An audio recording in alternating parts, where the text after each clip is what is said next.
वृंदावन में बाके बिहारी, वृंदावन में बाके बिहारी, वृंदावन में बाके बिहारी, बाके बिहारी हो, बाके बिहारी हो, बाके बिहारी, वृंदावन बाके बिहारी। कैसा लड़ाने को चाहता है, कैसा लड़ाने को, राधे राधे गाने को चाहता है, लगाने को चाहता है।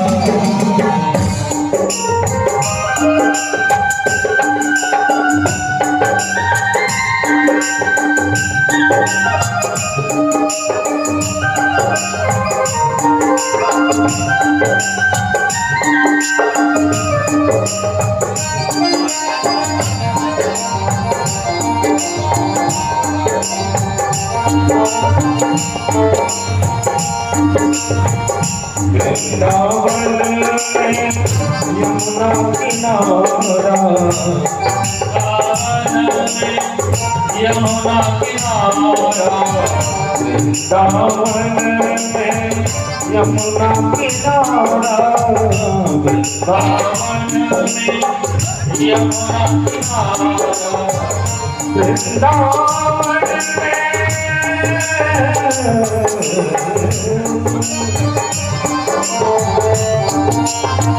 वृंदावन में यमुना किनारा, वृंदावन में यमुना किनारा, डुबकी लगाने को चाहता है,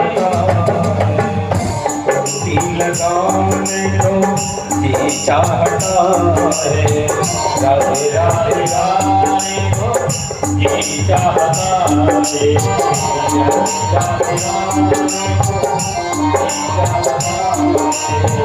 राधे राधे गाने को चाहता है, राधे राधे गाने को चाहता है,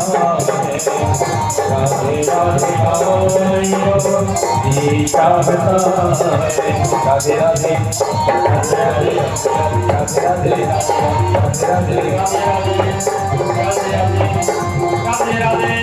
राधे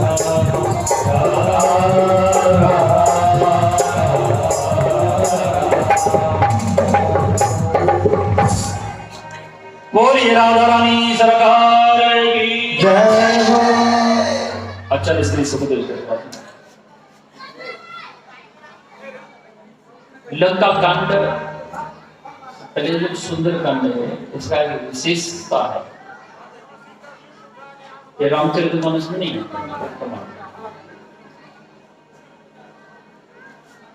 बालकांड में बाल लीला, युद्धकांड में अयोध्या की लीला, अरण्य कांड में दंडकारण्य की लीला, किष्किंधा कांड में किष्किंधा की लीला, लंका कांड में लंका की लीला, उत्तरकांड में उत्तर दिशा की लीला।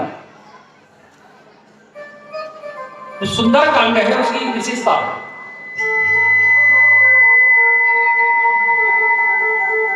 जो लंका है एक त्रिकुटाचल नामक पर्वत पर बसी हुई, इसको 3 शिखर हैं। एक शिखर का नाम है सुबैल, एक का नाम है नील और एक का नाम है सुंदर। तो जो सुबैल है, सुबैल के ऊपर में मैदान बना हुआ है जहां राव और रावण युद्ध हुआ। जो नील है वहां राक्षसों के महल बने हुए, और जो सुंदर है वहां अशोक वाटिका बनी हुई है। वही श्री पवन पुत्र वीर हनुमान की भेंट जगत जननी मां सीता के साथ हुई इसलिए उस कांड का नाम सुंदर कांड पड़ा। सुंदर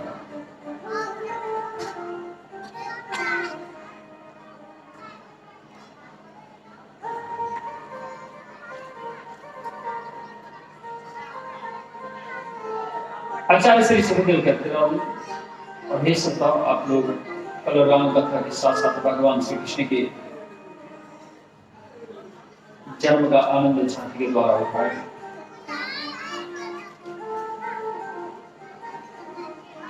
आचार्य श्री सुखदेव कहते राजन, नारायण भगवान है, नारायण भगवान के पुत्र ब्रह्मा, ब्रह्मा के पुत्र मरीच, मरीच के पुत्र हैं ब्रह्मा के पुत्र हैं अत्रि, अत्रि के पुत्र हैं बुद्ध, बुद्ध के पुत्र हैं पुरुरवा।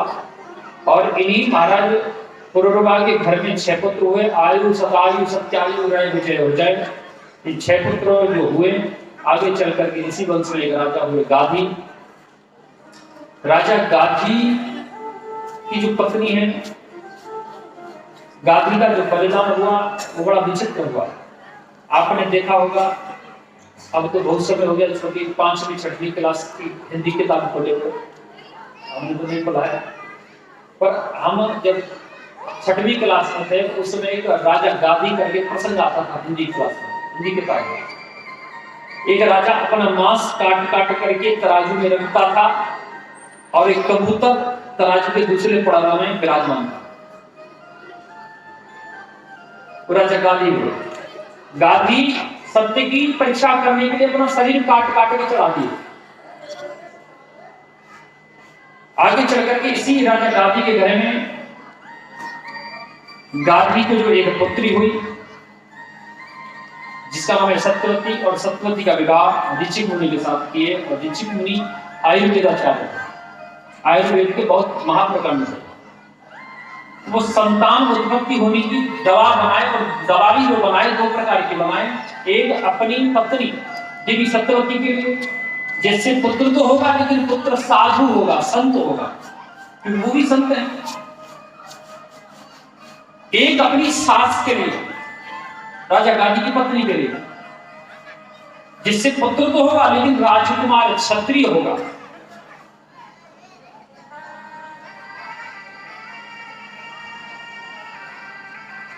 ये हुआ तो गलती से वो दवाएं एक दूसरे की बदल गई।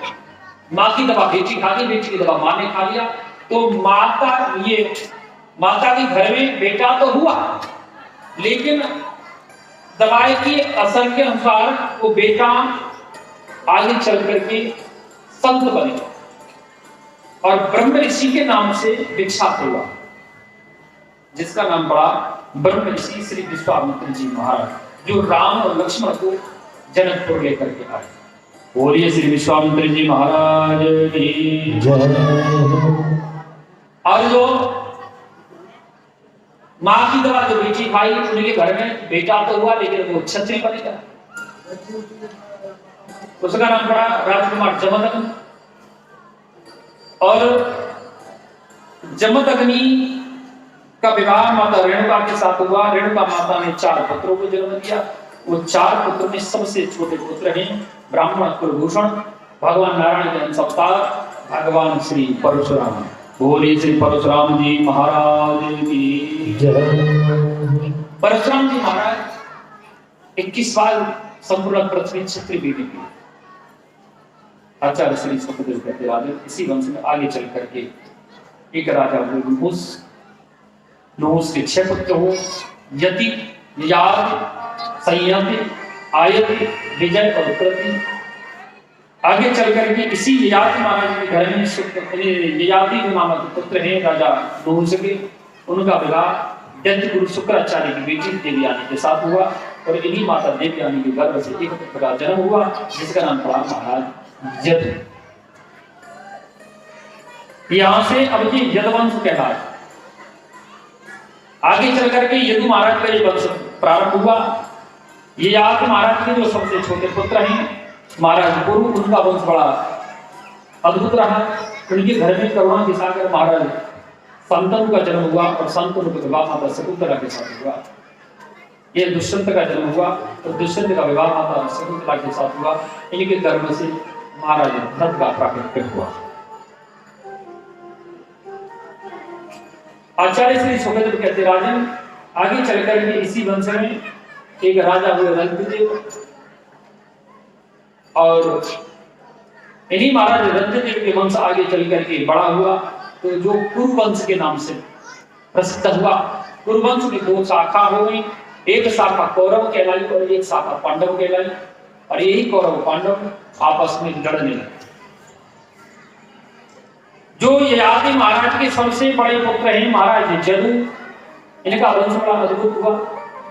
जदु महाराज के घर में कई पीढ़ियों के बाद एक राजकुमार हुए जिनका नाम पड़ा देवगिरी। देवगिरी राजा हुए, राजा उनके देवगिरी को जो है दो विवाह हुए, दो पत्नियां आई। देवगिरी को दो पत्नी आई, एक पत्नी से एक पुत्र हुआ महाराज सुरसेन, और एक पत्नी से दो पुत्र हुए महाराज अर्जुन और पर्जन। अर्जुन और पर्जन को घर में 9 पुत्र हुए। अर्जुन को 5 पुत्र हुए, पर्जन को 4 पुत्र हुए, टोटल मिलाकर के 9 पुत्र हुए, जो 9 नंद के नाम से प्रसिद्ध हुए। 9 नंद बाबा हुए। एक है घनानंद, ध्रुवानंद, उपनंद, अभिनंद, नंद बाबा, कर्मानंद, सुनंद, धर्मानंद और वल्लभानंद, ये 9 पुत्र हुए। नंद बाबा का विवाह मैया जसोदा के संग भयो, और जसोदा को आप जसोदा नंद बाबा की लीला आप लोग सब सुनते हैं। महाराज सुरसेन के घर में एक पुत्र का जन्म हुआ, जिनका नाम पड़ा महाराज वसुदेव। वसुदेव को 7 विवाह हुए। कहते हैं रोहिणी, पौर्वी, भद्रा, मदिरा, रुचायला, देवकी, प्रमुखा, आसन, पात्न, अनकदुंदव। रोहिणी, भद्रा, मदिरा, रुचायला, पौर्वी और प्रमुखा और देवकी। देवकी से इन्हीं माता देवकी के गर्भ से 6 पुत्र कंस ने मार दिए। 7वां गर्भ नष्ट हुआ।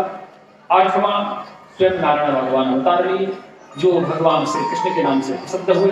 श्री भगवान कृष्ण गोकुल मथुरा में जन्म लिए, गोकुल में पलना झूले, वृंदावन में लीला किए, द्वारिका में राज्य किए और गोलोक धाम चले। इतना कह करके श्री सुखदेव जी महाराज शांत हो गए, और श्री परीक्षित जी बोले गुरु जी, बोले हाँ, बोले कृष्ण कथा हो गई, बोले हाँ हो गई। हो तो गई कृष्ण कथा। मथुरा में जन्म लियो, गोकुल में पलना झूलो, वृंदावन में लीला करो, रास रचाए, और द्वारिका में राज्य कर और गोलोक धाम चलो। बोले महाराज आपने जो राम कथा में संक्षेपण किया, शॉर्ट किया, वो कोई बात तो नहीं, लेकिन कृष्ण कथा में शॉर्ट नहीं चला। बोले तो सुनो कि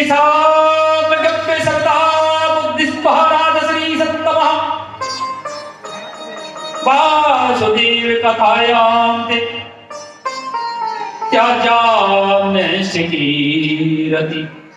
राजन मैं जानता हूं तेरी निष्ठा सबसे ज्यादा कृष्ण कथा में है, इसलिए मैं इसको पूरे विस्तार से श्रवण करूंगा। कि जब जब होए धर्म की हानि, जब जब होए धर्म की हानि, जब जब होए धर्म की हानि, जब जब होए धर्म की हानि, पाड़ैया सुर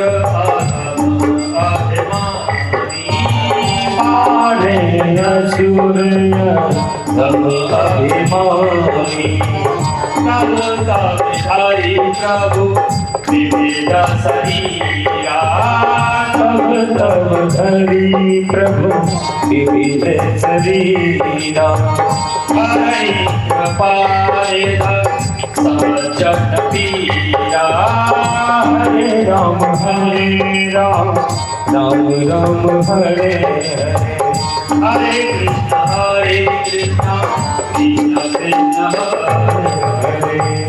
जब जब परस्पर पाप बढ़ता है तब तक भगवान अवतार लेते हैं। आज मथुरा नामक एक पुरी है,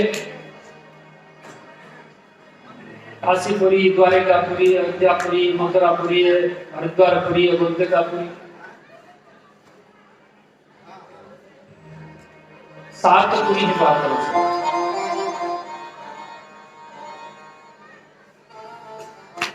मथुरा नाम की पुरी है, तो पुरी के राजा हैं महाराज उग्रसेन। उग्रसेन की पत्नी माता पवन रेखा धन्य। यहां कई प्रश्न, आपने भागवत बहुत सुने हो, टीवी पे ढेर सुनते रहते हो, लेकिन कुछ शब्द को उसका और कुछ रहस्य का फर्क पड़ जाता है। अपनी अपनी शैली और अपनी मत होता है, विवेक होता है, बुद्धि होती है। माता पवन रेखा आज गर्भवती हुई। गर्भवती होने के साथ माता पवन रेखा वन विहार करने के लिए, जंगल में घूमने के लिए चली गई और कालनेमी नामक राक्षस बना। कालनेमी नामक राक्षस माता पवन रेखा को देख करके मोहित हो गया और वो वायु शरीर बना करके उनके गर्भ के अंदर प्रवेश कर गया, च्यवन भोग किया और उनके गर्भ में प्रवेश कर गया।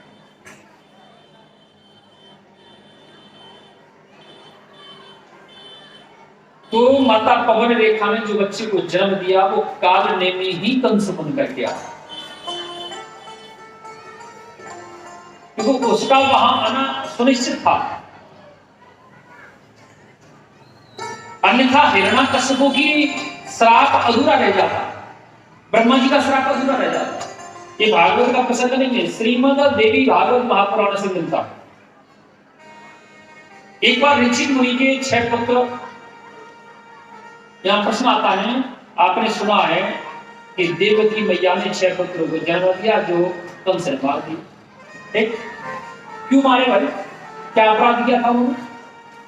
उनको संसार में आंख नहीं खोले उससे पहले उनको मृत्यु की प्राप्ति हुई। ये श्रीमद देवी भागवत महापुराण का प्रमाण है कि ऋषि मुनि के 6 पुत्र जाकर के ब्रह्मा जी को देख करके हंस गए, उनका मजाक उड़ाने लगे। ब्रह्मा जी श्राप दे दिए, जाओ दोस्तों तुम राक्षस बन जाओ। राक्षस बने तो कालनेमी नामक राक्षस के पुत्र बन गए। पूर्व जन्म का वृतांत याद था कि हम ऋषि मुनि के बेटा थे, ब्रह्मा जी के श्राप से हम राक्षस बने।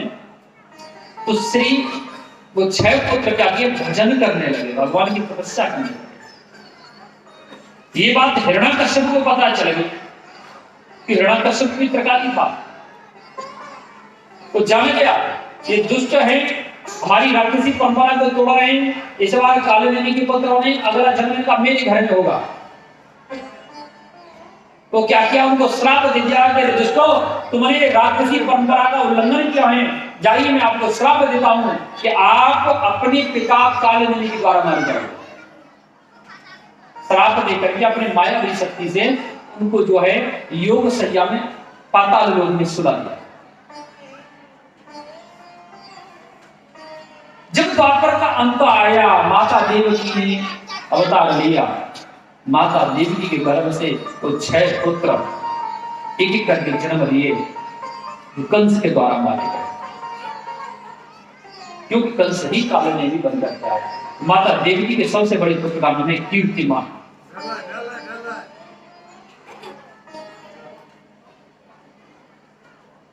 जब माता पवन रेखा ने बच्चे को जब जन्म दिया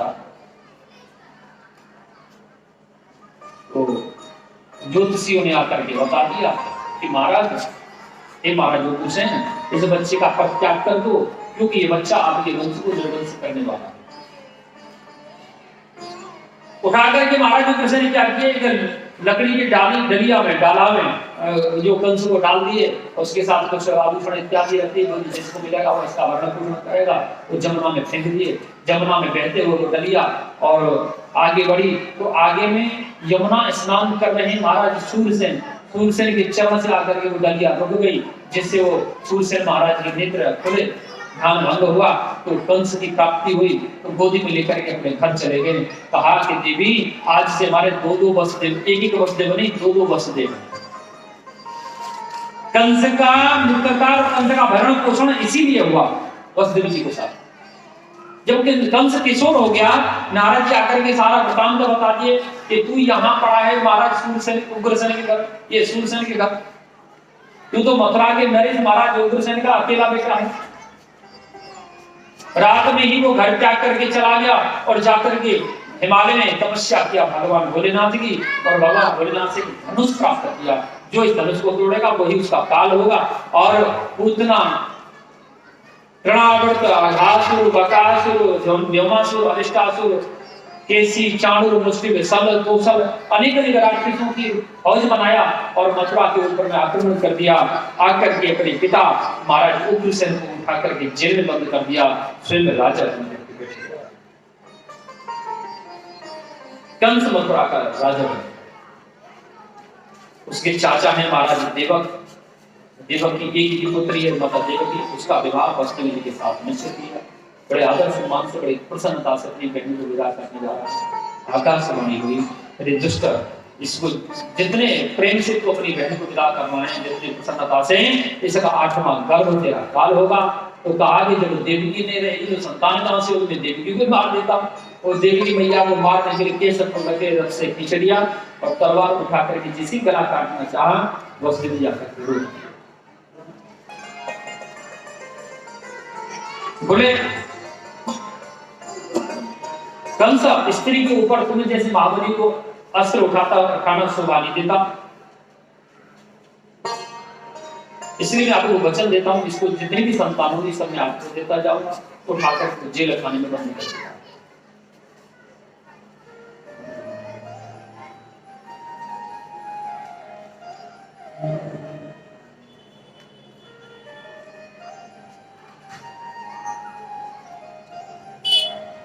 जेल खाने में जब बंद किया तो माता देवकी ने केतुमान नाम से जन्म दिया। उसको कंस मार दिया। ऐसे कर करके 6 पुत्रों को मार दिया। 7वां गर्भ योग माया से कर्षण हो गया। खींच करके कर्षण करके रोहिणी के गर्भ में स्थानांतरण करके स्थापित कर दिया। इससे उनका नाम संकर्षण पड़ा। स्वयं शेष नाग थे। 8वें में उसका नारायण भगवान आए। जहां ये एक दादा थे जो वृंदावन जो पीछे, आपने कंस कारागर देखा, जहां भगवान कृष्ण ने जन्म लिया देखा, तो असली नहीं, असली नहीं, वो पहला दरवाजा है कंस कारागार का, जिसमें आप गए गर्भगृह, पहला दरवाजा। उसके भीतर 6 दरवाजे होते, जो 7 दरवाजों के अंदर थी माता, जो आज मस्जिद के नीचे आए। ठीक है, कहते ना अयोध्या बनी प्यारी, अब मथुरा की बारी। ठीक है, अयोध्या तो हो गई, अयोध्या वही बारी में आ रही और मथुरा की बारी। भाई तारीख निकलने दो, उसके बाद देखते हैं क्या चक्रव्यूह था। वास्तविकता में आज भी अगर आप यूट्यूब पर सर्च करेंगे तो वो मस्जिद जो है, जो भगवान कृष्ण जी जिस कारागार में जन्म लिए उसके जस्ट ऊपर है। वो तो जबरदस्ती हम लोग, हमारे पूर्वज अपना जगह लेकर के वहां एक प्रतिबिंब बताए कि हाँ ऐसा जन्म भूमि था। देखो राधा माधव की अगर कृपा होगी तो सर्व कार्य होगा। तो श्री माता देवकी ने 8वें गर्भ में भगवान नारायण आए। भगवान श्री कृष्ण शंकर चक्र का धारण करके अवतार लिए। माता देवकी वसुदेव को कहे कि तुम मुझे सूप में रख करके और गोकुल में नंद बाबा के घर पहुंचा देना, वहां से कन्या है उसको ले आना। भगवान बाल्यवस्था को प्राप्त किए और पहरेदार सो गए। जेल खाने के दरवाजे अपने आप खुल गए। श्री वसुदेव जी लेकर के जैसे सूप में रखें तो हाथ घड़ी घड़ी खुल गए। लेकर के भादों का महीना, कृष्ण पक्ष, अष्टमी तिथि, रोहिणी नक्षत्र, रात के 12 बजे भगवान श्री गोविंद को लेकर के श्री वसुदेव जी महाराज गोकुल पहुंचे। वहां जाकर के नंद रानी के बगल में, मैया जसोदा के बगल में कन्या को सुला दी और वहां से कन्या को लेके आए। जैसे ही जेल में घुसे तो कन्या रोने लगी। जेल खाने के दरवाजे अपने आप बंद हो गए, पहरेदार लग गए, हथकड़ी बेड़ी लग गई। आचार्य श्री सुखदेव कहते राजन देखो जब जीव परमात्मा के निकट जाता है तो सारे बंधनों से मुक्त हो जाता है,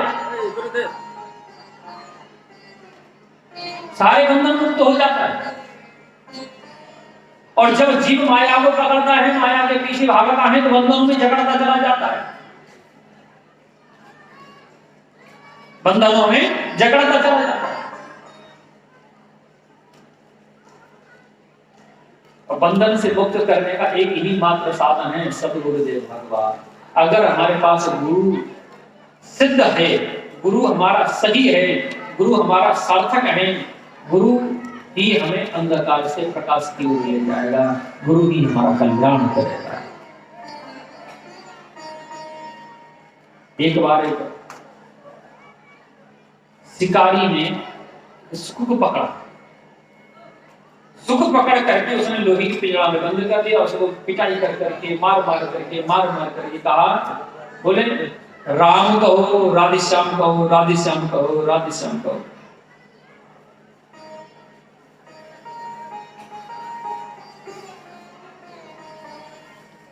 तोता बेचारा डर, एक दो दिन तो मार सहन करी और डर भी लगे, और डरते डरते माने भी चलो भैया ठीक है, राधेश्याम राधेश्याम राधेश्याम। तोता जब राधेश्याम राधेश्याम बोलने लगा, अब शिकारी को कोई आवश्यकता पड़ी तो लाला जी के पास दुकान पे गए, जाके तोता भेंट कर दिया और राशन पानी ले गए, अपने घर में चले गए। और सेठ जी ने देखा कि तोता तो राधेश्याम बोलता है, बोले बिच्छू राधेश्याम, बोले राधेश्याम, बोले नहीं, फिर मार पड़ी, नहीं बोलूंगा।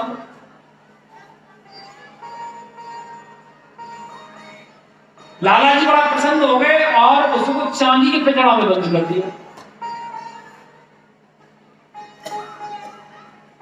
चांदी के पिंजरा में बंद कर दिया।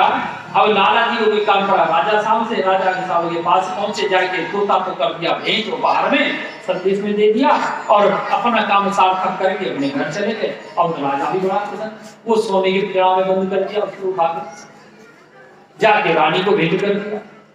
रानी सुनती कथा, एक पंडित जी जो है कथा सुनाने के लिए आते, जब पंडित जी कथा सुनाने आते तो पंडित जी सबसे पीछे बोलते, हे राधे श्याम से बंधन छूट, राधे श्याम कहे ते बंधन छूट।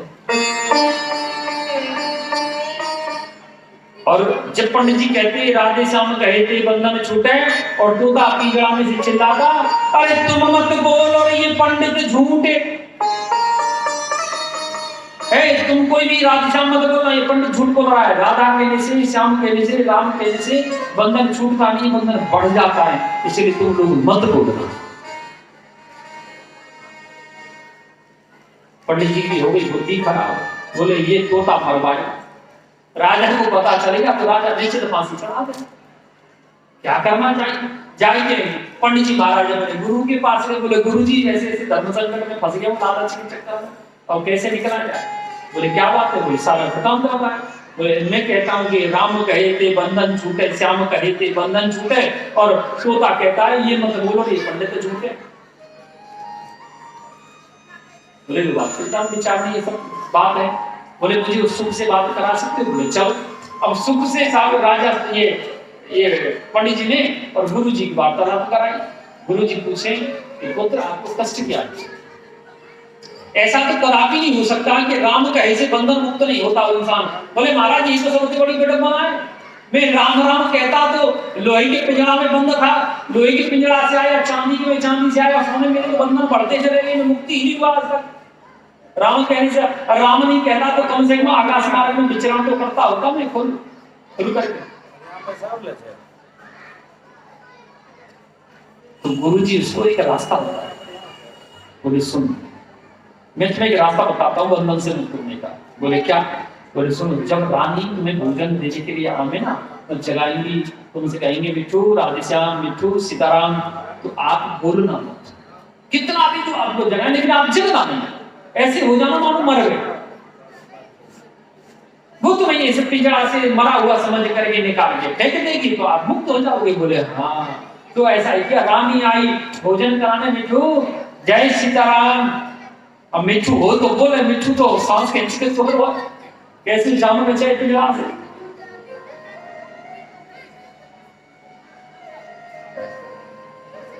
और रानी रोने लगी, उदास हो गया, रोने लगी, सुकुमारी बेचारी दुखी मन से पिंजरा खोला, निकाला, हाथ से पकड़ के महल के ऊपर गई, जाके महल के पीछे जंगल की तरफ फेंक दिया। बोले क्या करूंगी, मर गया। जैसे ही तोता ऊपर महल से नीचे की तरफ गिरने लगा, देख लिया तो मैं मुक्त हो गया, सिर्फ उड़ने लगा। अब उड़ने लगा तो जयकारा करने लगा कि सतगुरु मिले तो बंधन छूटे, सतगुरु मिले तो बंधन छूटे, सतगुरु मिले तो बंधन छूटे। बोलिए श्री सतगुरुदेव भगवान की जय हो। बोले अगर गुरु जी रास्ता नहीं बताते तो मेरा बंधन मुक्त नहीं होता, इसलिए कहा है करता करे न कर सके, गुरु करें सब हो। तीन लोग चौदह भग, गुरु से बड़ा न को।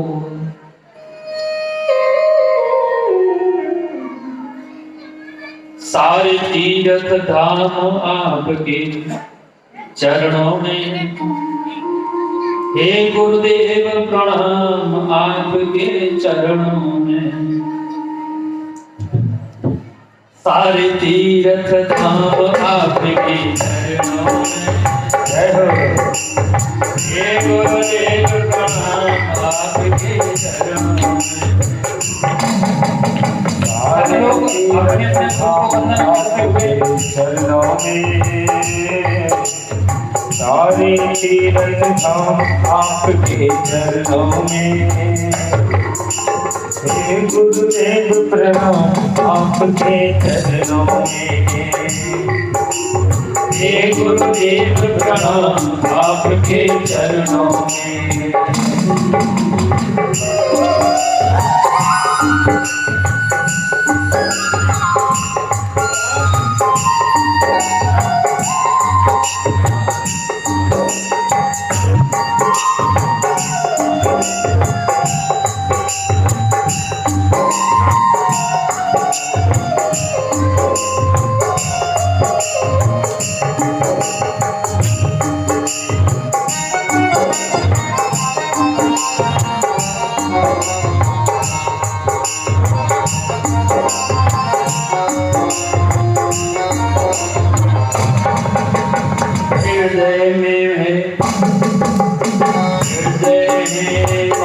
सरस्वती कंठ सारका माता रे,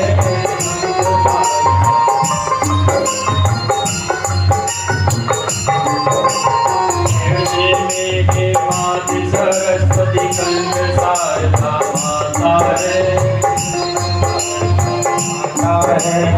मुख से जो भी वचन कहे वो वचन सिद्ध हो जाता, से सारे वचन कहे वचन सत्य हो जाता है। मुख से जो भी वचन कहे वो वचन सिद्ध हो जाता है। मुख से सारे वचन कहे वचन सत्य हो जाता है। सारे तीर्थ धाम आपके चरणों में, हे गुरुदेव प्रणाम आपके चरणों में, हे गुरुदेव प्रणाम आपके चरणों। बोली श्री सद्गुरुदेव भगवान की जय हो। ये जो कंस कन्या जगह का कंस आया आकर के कन्या को माता देवी जी की गोदी से खींच लिया और खींच कर पत्थर में जैसे पटकना चाहा, वो कन्या आकाश मार्ग में उड़ गई और उड़ करके अष्टादश भुजा वाहिनी सिंह वाहिनी मां भगवती जगदम्बा का रूप धारण कर ली। बोलिए श्री जगदम्बा मैया की जय हो। और आकाशवाणी करें दुष्टा तो मुझे क्या मारेगा, तेरे मारने वाला तो ब्रजमंडल में जन्म ले चुका। अब कंस चिंतित हो गया, इतना कड़ा पहरा होने के बाद भी जो है मेरा काल जन्म ले लिया। उतना नामक राक्षस को बुलाया, कहा कि आज रात में जो भी जन्म लिया है सब बच्चों को बांट दो, जो भी जहां भी हो पूरे ब्रज में। सुंदर स्त्री बनकर के पूतना गई और जाकर के जहां जहां गांव में जाती देखती उस घर में बच्चे का जन्म हुआ वही जाती और वहां जाकर के और बच्चे को स्तनपान कराती जिससे बच्चा मर जाता। ये हुई मथुरा की। अब चलते हैं गोकुल। गोकुल में माताएं जानती हैं कि जब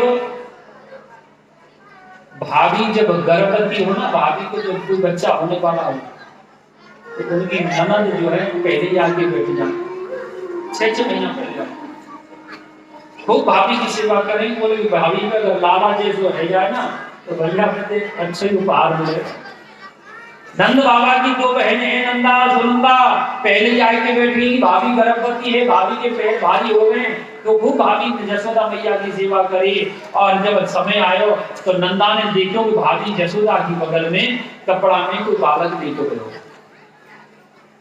अब जैसे ही कपड़ा को उठाए और फिर झांकती हो, देखो नहीं कहीं भी हे भगवान शालिग्राम मेरी भाभी का लाला हो, अगर लाली भई तो भैया नंद हमको 9 लखा हार को दान नहीं देगो, अगर लाला होगो तो निश्चित दान देगो। कहीं करके शालिग्राम भगवान को स्मरण करके जैसे ही नंदा ने और कपड़ा को हटाया तो देखो लाली नहीं वो तो लालाए को उछल के दौड़ लगाए थे जमुना पे और नंद बाबा बैठे जमुना पे। नंद बाबा को भजन चल रहे। कौन सा भजन चल रहा बताओ? इस 70 को तो है गयो वही भयो ना, 70 को तो है गयो वही भयो ना, 70 को तो है गयो वही तो भयो ना। बोले मेरी बड़ उम्र तो है गई 70 वर्ष की, लाला को जन्म तो भयो ना, 70 को तो है गयो वही तो भयो ना। जाए कि नंदा ने हला दियो भैया। बोले बाबा बाबा, बोले हाँ लाली नंद काय काय करी नंदा। बोले कि देखो तू पहले वो वचन दे। बोले कहा? बोले भाभी के गले में जो 9 लखा हार है तो आपको हम दोनों बहन को दे दो। अभी बोली गए ना चार चीज पे तुम हाथ रखो तुम्हारी तो है जाए, तू बता तो सही क्या बात है। बोली कि भाभी ने ना एक लाला को जन्म दियो। जैसे ही लाला नामक शब्द सुना तो नंद बाबा उल्टे धड़ाम से जमुना में गिर गए और स्नान करके बाहर निकले, पगड़ी लगाई और चंदन लगायो और देखे। बोले नंदा देखियो भी कैसे लग रहे हो? बोले बाबा आप बहुत सुंदर लग रहे हो, ऐसे लग रहा हो एक लाला का सो पिताजी बाबा। सारी ब्रजमंडल में ये बात फैली नंद रानी ने एक लाला को जन्म दियो तो ब्रजमंडल को जो माहौल है वातावरण है वो एक अद्भुत बन गया। जैसे आज का वातावरण अयोध्या जी का मिथिला में अद्भुत है, उसी प्रकार नंद भवन के बच्चा लाला की बात सुन करके सारे ब्रजमंडल को एक अलग अनुभव जो है वातावरण कि बर्फी से नार बनी गुजिया से गीत और पूजा से ग्वाला, कि बर्फी सी ब्रज नार बनी गुजिया सी गीत और पूजा से ग्वाला, पेड़ा से प्यारे बने बलदेव जी रस पीर सिरोहिणी रूप रसाल, नंद महीप बने नमकीन और गोकुल गाँव सब गरम मसाला, जायो जसोदा जली भी सी नार ने या रवड़ी सी रात में छोटो लड़ुआ सोता।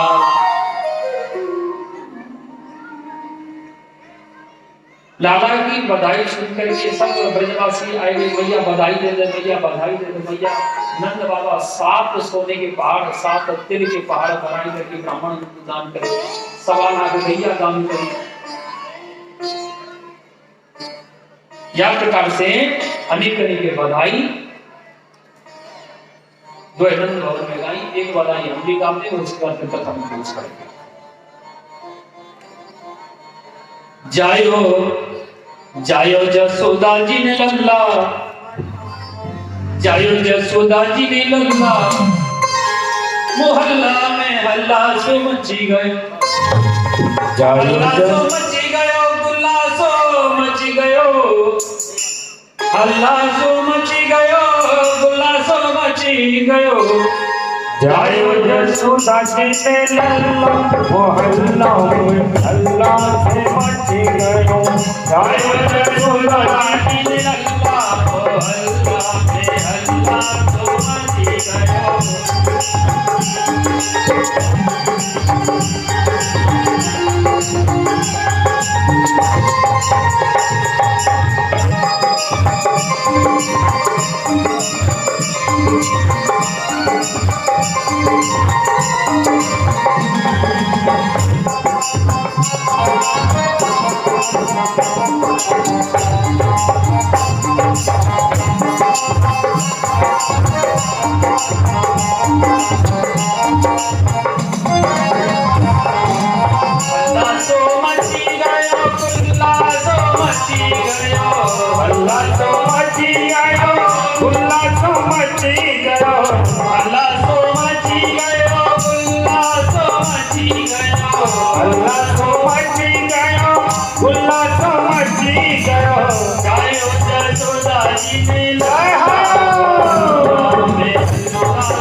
हल्ला में हल्ला तो मच गयो।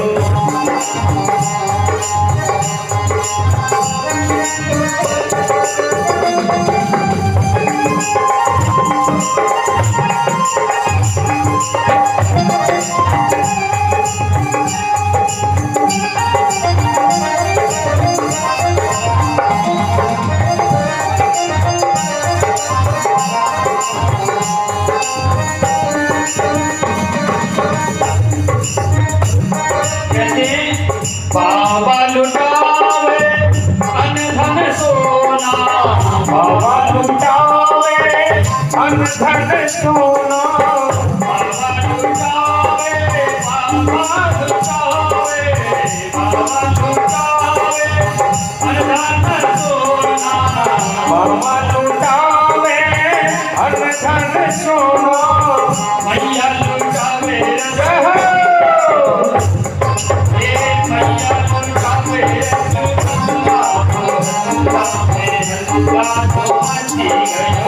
मैया लुटावे रसगुल्ला वो हल्ला में हल्लो तो मच गयो।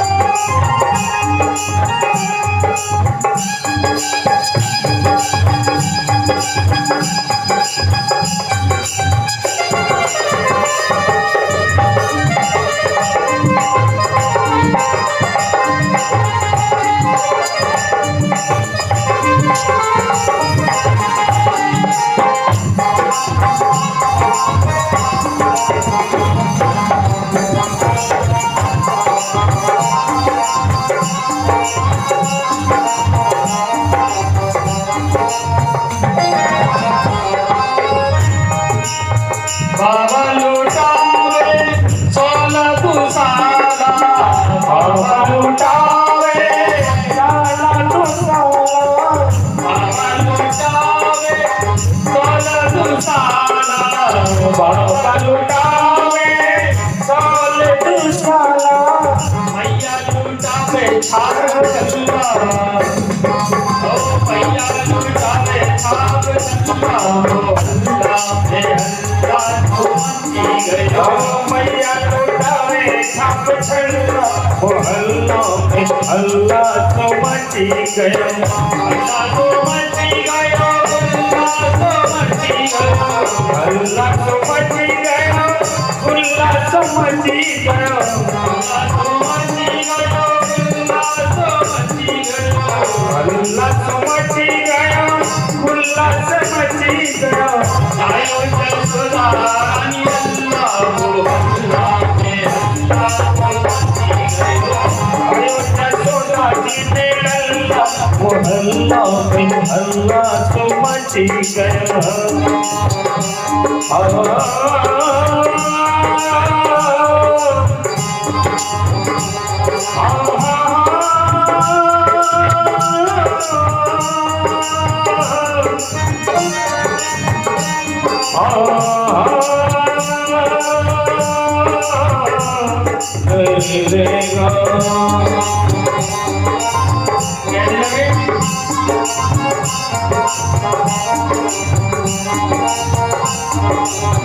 मैया लुटावे मैया लुटावे मैया लुटावे मैया लुटावे मैया लुटावे गैया बछड़ा मैया लुटावे गैया बछड़ा मैया लुटावे गैया बछड़ा मैया लुटावे गैया बछड़ा बाबा लुटावे माखन मल्ला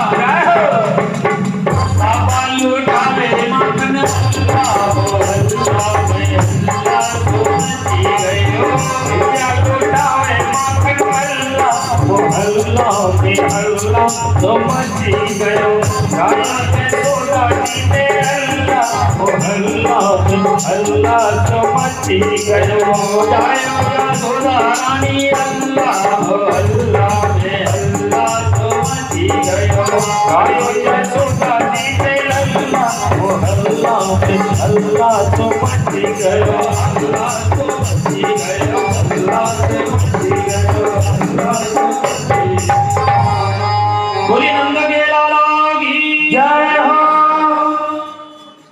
एक आवश्यक सूचना है, भालू शर्मा के पोता जय कृष्ण शर्मा के सुपुत्र अभी थोड़ा सा एक्सीडेंट हो गया है, हल्का सा चोट है।